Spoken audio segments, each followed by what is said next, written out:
Timnas Indonesia memang sedang dalam tren positif dengan generasi emas penuh bintang bersama dengan pelatih asal Korea Selatan Shin Tae-yong. Namun jika melihat perjuangan Timnas Indonesia dalam dekade lalu, skuad Garuda pernah terpuruk hingga tidak bisa bermain di kompetisi resmi internasional. Mundur ke tahun 2015, saat itu sepak bola Indonesia mengalami krisis besar ketika Federasi Sepak Bola Dunia atau FIFA memutuskan untuk membekukan PSSI. Keputusan ini memiliki dampak signifikan pada perkembangan sepak bola di Indonesia dan mempengaruhi berbagai aspek mulai dari kompetisi domestik hingga partisipasi internasional. Permasalahan sepak bola Indonesia pada tahun 2015 berawal dari konflik internal yang melibatkan PSSI dan Kemenpora. Kemenpora yang dipimpin oleh Imam Nahrawi saat itu mengeluarkan surat keputusan yang membekukan aktivitas PSSI pada bulan April 2015. Konflik ini dipicu ketidakpuasan terhadap pengelolaan sepak bola nasional oleh PSSI. Kemenpora membentuk tim transisi yang bertugas mengambil alih tugas-tugas PSSI yang ditolak oleh PSSI sebagai intervensi pemerintah dalam urusan organisasi sepak bola yang seharusnya independen. FIFA yang memiliki aturan ketat tentang non-intervensi pemerintah dalam asosiasi sepak bola nasional akhirnya memutuskan turun tangan. Pada tanggal 30 Mei 2015, FIFA resmi mengumumkan pembekuan PSSI dengan alasan utama adalah intervensi pemerintah Indonesia dalam urusan PSSI yang melanggar aturan FIFA. Akibatnya, Timnas Indonesia dan klub-klub Indonesia dilarang berpartisipasi dalam kompetisi internasional yang diakui oleh FIFA dan Konfederasi Sepak Bola Asia. Banyak klub yang mengalami kesulitan finansial akibat hilangnya pendapatan dari kompetisi.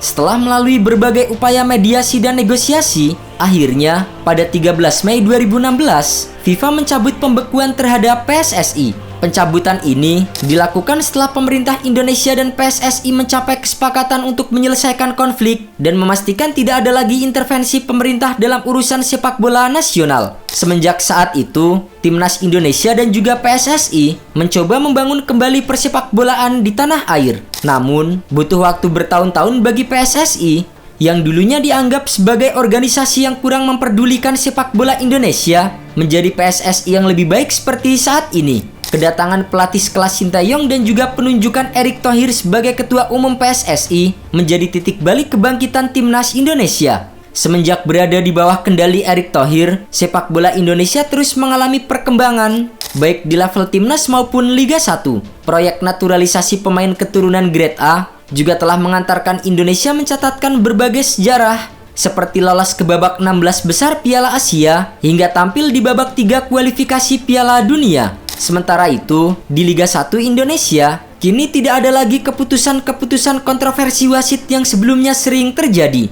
Hal itu disebabkan dengan diadakannya pelatihan yang diberikan PSSI dan juga penerapan VAR di setiap pertandingan. Sempat menganggur selama 1 tahun dan membangun tim dari pondasi terendah, Timnas Indonesia kini menjadi salah satu tim paling berkembang di Asia Tenggara. Bahkan, Indonesia menjadi tim tersibuk setelah lolos ke babak 3 kualifikasi Piala Dunia 2026. Timnas sepak bola Indonesia di bawah asuhan pelatih Shin Tae-yong akan melakoni jadwal yang padat dari tahun ini hingga 2025. Antara lain, mengikuti kualifikasi Piala Dunia Zona Asia hingga ASEAN Cup 2024. Dalam perjalanannya mengikuti putaran ketiga kualifikasi Piala Dunia Zona Asia, Timnas Indonesia telah mengumpulkan 2 poin hasil dari 2 kali seri melawan tim langganan Piala Dunia Arab Saudi dan Australia. Selain 2 laga itu, Timnas Indonesia masih harus menghadapi Bahrain, Cina hingga Jepang. Di sela-sela agenda kualifikasi Piala Dunia, Timnas Indonesia juga dihadapkan oleh gelaran Piala AFF atau ASEAN Cup yang akan digelar mulai tanggal 8 Desember hingga 5 Januari 2025. Selain itu,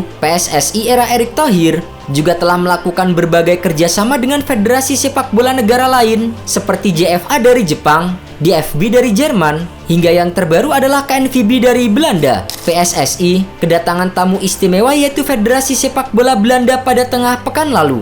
Kesempatan jamuan dari PSSI itu turut dimanfaatkan membahas peluang digelarnya laga Timnas Indonesia versus Belanda. KNVB datang ke Jakarta pada hari Rabu 25 September 2024 untuk menawarkan program kerjasama kepada PSSI. Kedua belah pihak juga menandatangani nota kesepakatan untuk mempromosikan sepak bola di berbagai level internasional. Pertemuan ini merupakan lanjutan pembahasan kerjasama PSSI KNVB yang dijajaki mulai bulan Mei 2024 lalu. Secara umum, PSSI ingin hubungan dengan KNVB bisa saling menguntungkan. Sepak bola Indonesia harus terus berkembang ke arah yang lebih baik, dan itu membutuhkan bantuan dari KNVB dengan segala pengetahuan dan kapabilitas mereka. Orang penting di sepak bola Belanda mengaku takjub dengan kemajuan timnas Indonesia di era Erick Thohir. Mereka yakin pasukan Sinteyong akan menjadi tim yang diperhitungkan.